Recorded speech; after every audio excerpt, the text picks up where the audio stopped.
Hello everyone, this is just a short video to mark the fact that I hit 300,000 subscribers here on YouTube recently, which is exceedingly neat. And to celebrate that, I thought I'd answer some questions that were posted at me on Twitter, and let's just get straight to it. @Matreya_ asks, what are your thoughts on vanilla Coke? I'm aware you've tried it, but ever since your 100k Q&A, I've been up at night thinking about this one. Well, Matreya_, I don't really like vanilla Coke. I don't hate it or anything, but I can't really foresee myself wanting to drink it over, say, water. So, I never do. Right. @UliamFuHustle asks, is there a video you'd love to remake/do over if you got the opportunity to? And the answer to that is yes, all of them. I can only see the mistakes or things I left out or could have phrased better and so on when I watch my old videos, and I'd like to go back and just take everything down and redo it to be better, but that can be kind of a black hole, just endlessly tinkering with one topic trying to get it perfect.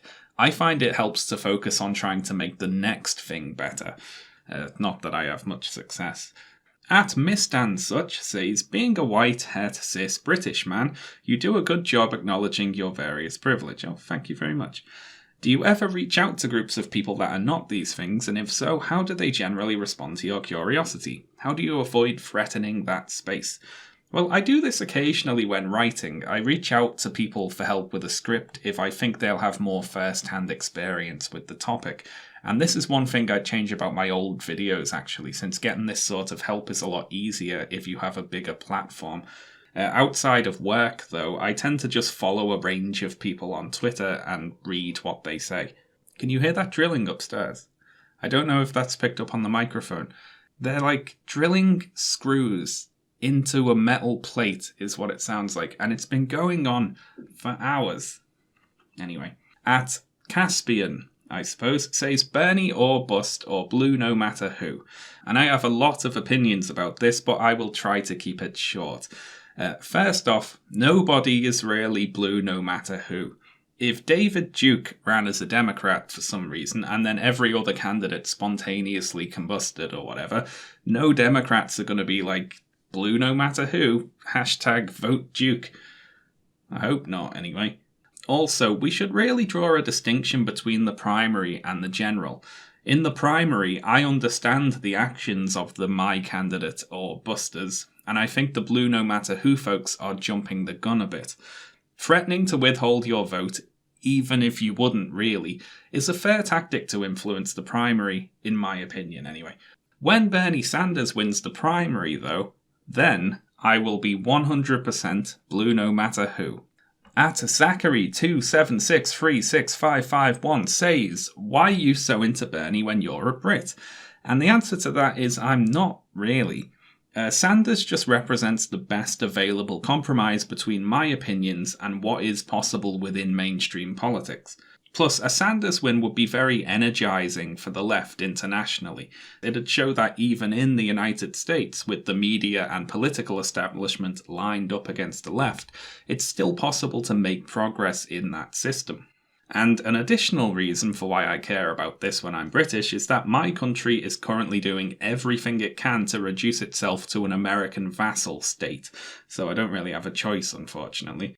@NiniPins says, which political parties do you support? By that I mean what? British, American Party and so on.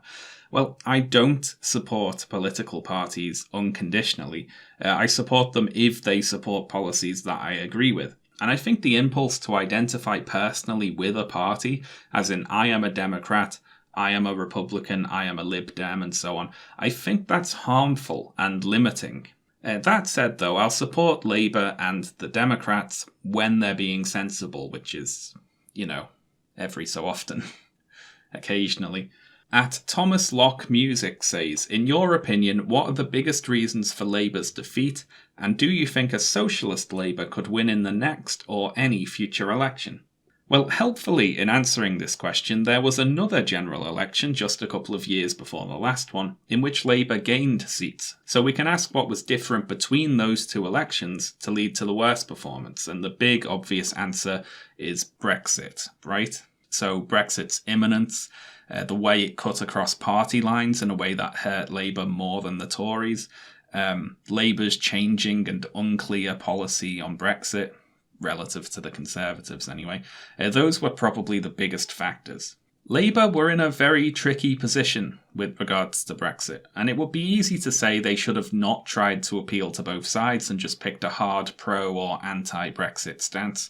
But all of their options would have ended up appealing to some voters while still also probably turning off enough other voters to lose the election. It's very hard to see a path to victory for them at all, to be honest.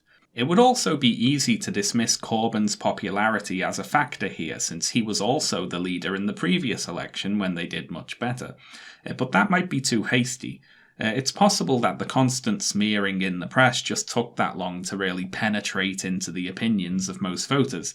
Maybe the extra 2 years of negative press really had that much of an effect. As for whether a socialist Labour could win a future election, of course they could.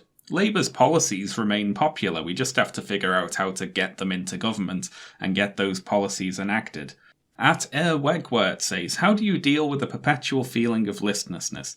I don't know, and if you figure it out, please tell me. At Chrisiosity says, what is your favourite British candy or biscuit? Well, I've previously answered this question by saying ginger nuts, but I think they've fallen to second place behind bourbons, at least for the time being. Chrisiosity also asks, why do British people call cookies biscuits, and what do they call biscuits then? Flakies or tantollywogs or something? What are American biscuits again? They're just like bread, right? Just like bread circles? I don't know. We call it bread. At Lacking Saint says, when's the new CinemaSins debunking video? Okay, I get asked this a lot, so I think it's time to officially announce the next CinemaSins debunking video. The next CinemaSins video will be made when I hit 1 million YouTube subscribers. Which will never happen. So never. At, Caspian again. Well, you got an extra question. I didn't read who actually asked these until now.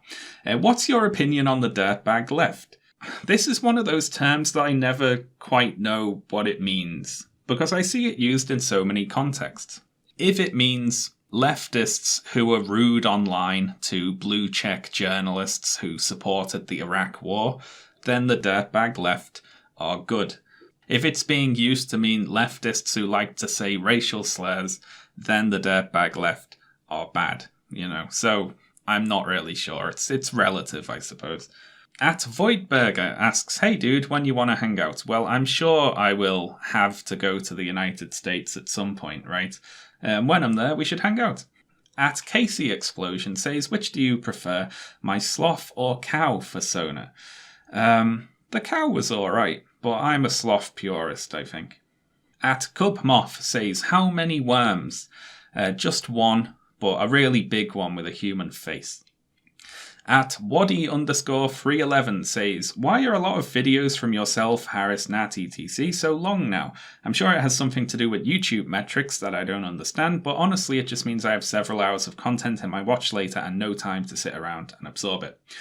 Well, I can only really speak for myself here, but one reason is that when your channel is smaller, you work on projects you know you can get out faster, because you have to pay rent and bills and the like. I could have made several videos in the time it took me to make the video about the bell curve, for instance, and combined they would have received more views.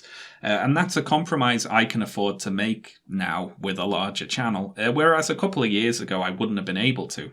So as a smaller channel growing to a larger one, you sort of sideline all of your longer projects that you're not able to work on right then. But then when you can work on them, you've got a bunch of very long projects to make, At Cecilia84379486 says, do you think a UBI in the next couple of decades is feasible and desirable?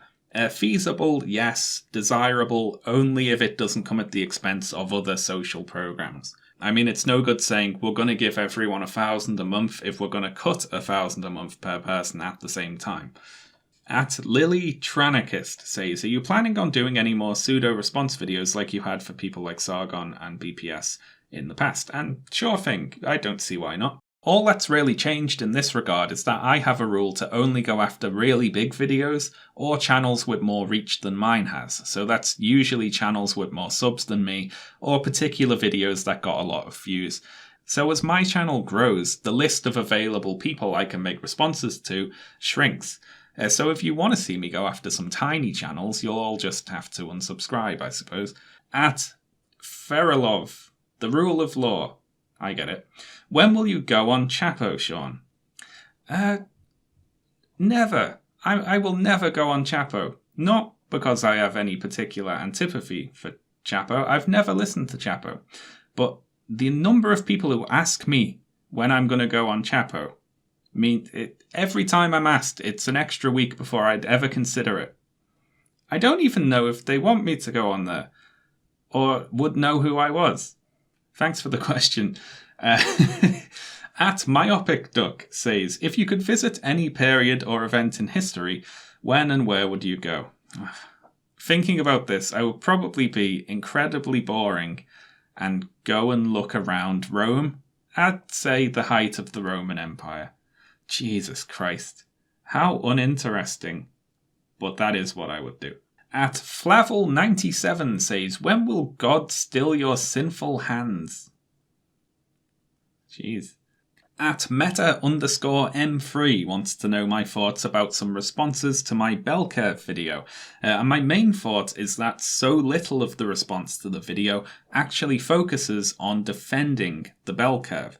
Mostly, from what I've seen anyway, they spend their time attacking me and guessing at my motivations and trying to have different arguments. And I get that. It is very difficult to actually defend the book itself, so you have to pivot to talking about something else. And once I saw those sorts of responses coming in, I knew I'd stuck the landing with the video. At Ludo Civis says, will you make a video on refuting the new Charles Murray book?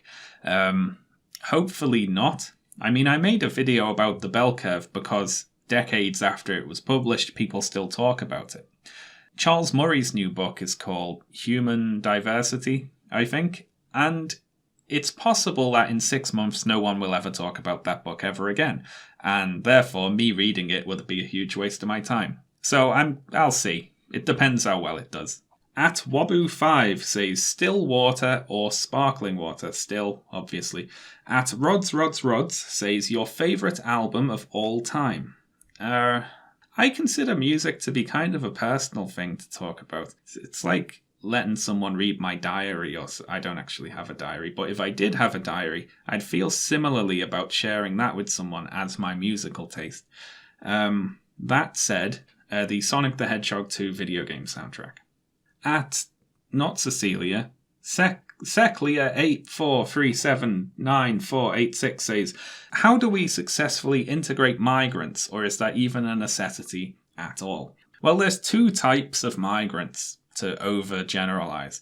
There's people who want to move to a place because they like it there, and the integration mostly takes care of itself on that one over a long enough time period anyway, although there can still be problems.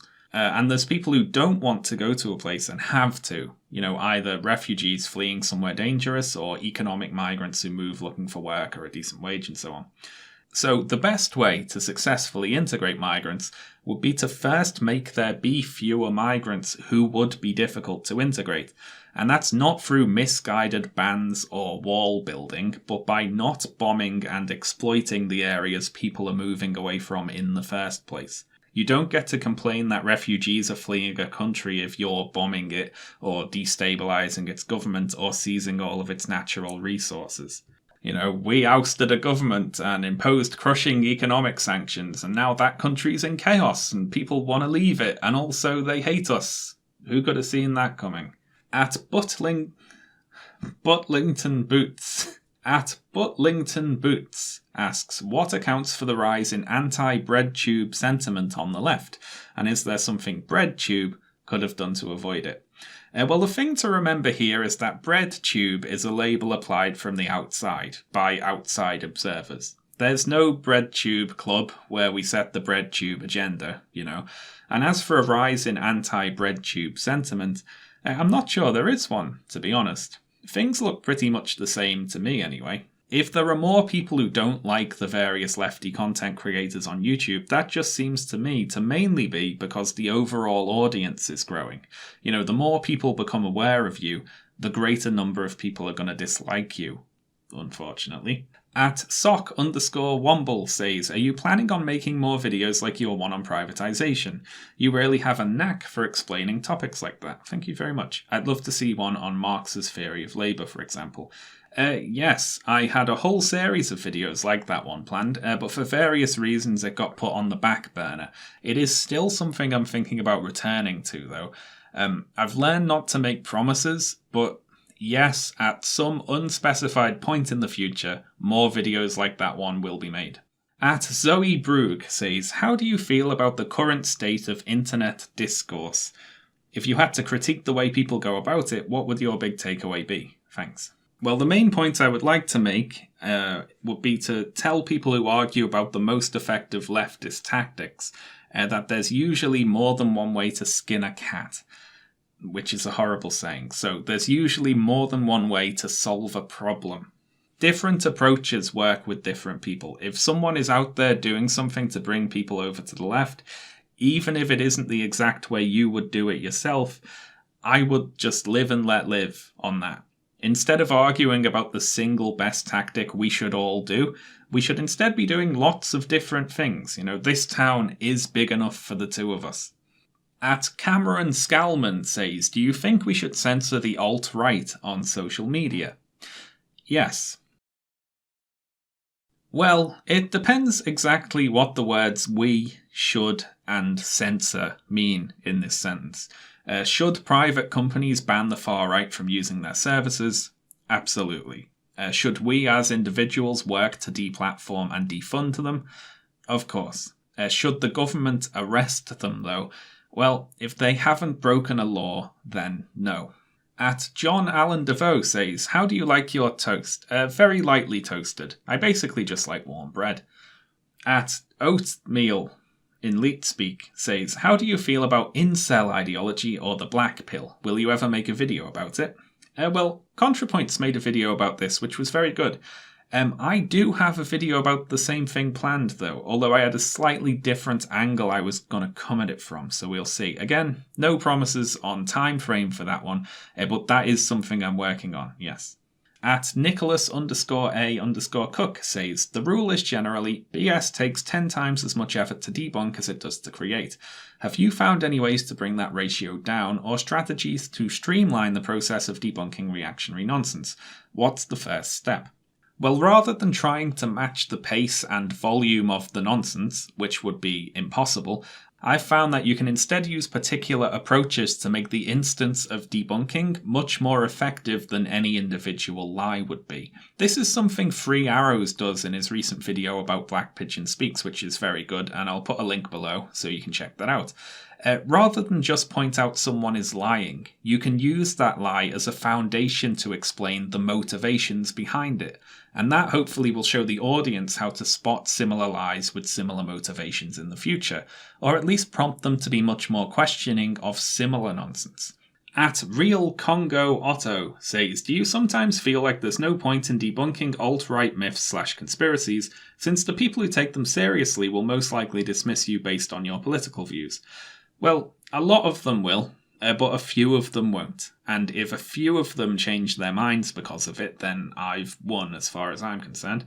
At A_Googly says, when are you making more video game content? On YouTube? Probably never. However, I stream 3 times a week on Twitch, and I'll put a link to my channel below so you can go and check that out.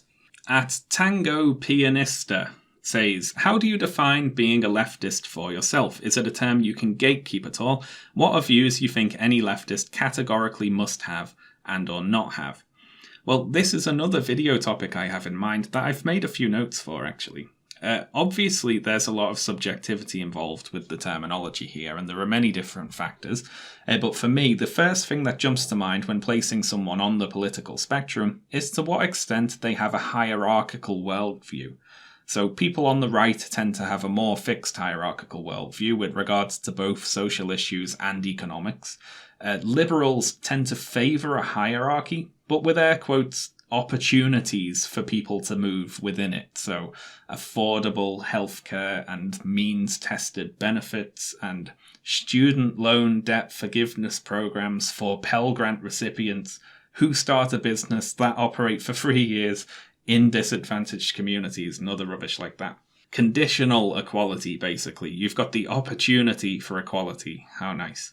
And leftists tend to favour actual equality, so the eradication of the hierarchy. Of course, that's just one aspect of a complicated issue, using terms with different meanings to different people. That's just how I happen to see it. And it's all relative, really. My positions on certain issues see me getting called a centrist by some people and a communist by others at the same time. At Burb on the internet says, which non-politically focused YouTubers do you enjoy?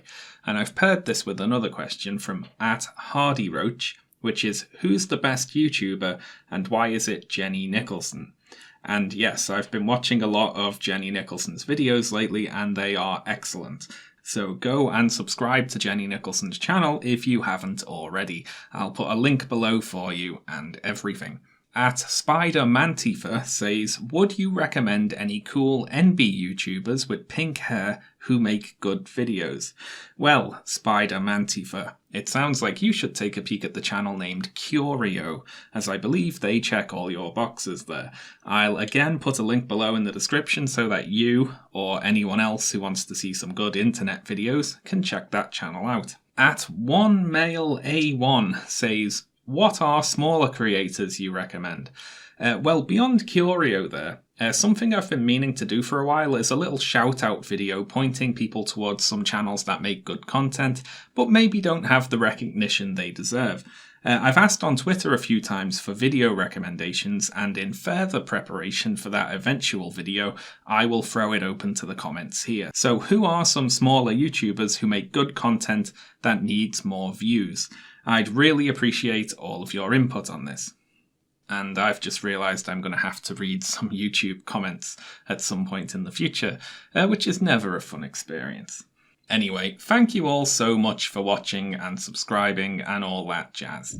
Fucking neighbours, Jesus Christ.